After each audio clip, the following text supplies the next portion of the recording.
Fascinated with your comments on wellness and prevention. As you know, we're willing apparently to spend endless amounts of money on medicine. We spend almost nothing on public health comparatively, or wellness and prevention efforts. So I'd love you to say a little bit more about what Johnson & Johnson is doing in that realm. Sure. But beyond that, what you think it's going to take for us to really get the buy-in to those aspects of the strategy overall. Yeah, thank you. You know, we've had a little bit of a pilot laboratory, you might say, in our own employee base. And Jim Burke, who was the predecessor of my predecessor of my predecessor, CEO, who was a remarkable leader, was a big believer in health and wellness, and started some of the very initial programs. You know, and this was back in the 70s, putting healthcare facilities in some of our plants.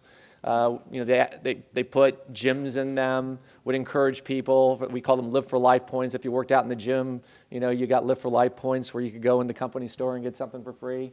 And they're pretty rudimentary, but he had the right idea. And through the years, we've tried to build on that with more scientific study and background.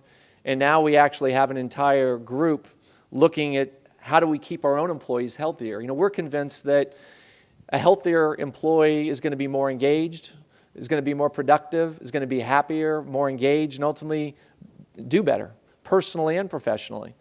And what we've been able to demonstrate is that when we invest in things like smoking cessation programs, when we invest in really good prenatal care, when we get a patient much better educated in controlling things like type 2 diabetes, when we help them make decisions, particularly when they're facing areas like very serious cancer care, that you do get better outcomes. And we find that for about every dollar we invest, we get a return of about $4.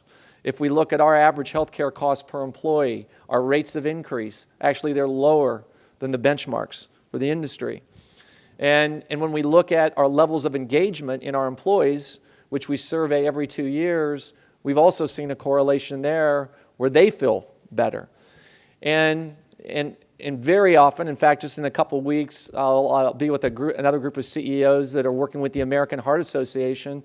And I know many of your companies, by the way, do different elements of that. But one of the things we're trying to work on is how could we scale this more so that we could share some of this information across a number of different organizations, because I think there's some great learnings, and we don't have to relearn them every time when you're trying to start your own program. But I can tell you, when you try to sell a health and wellness program and prevention, it's a tough sell. We've tried to do that on the market.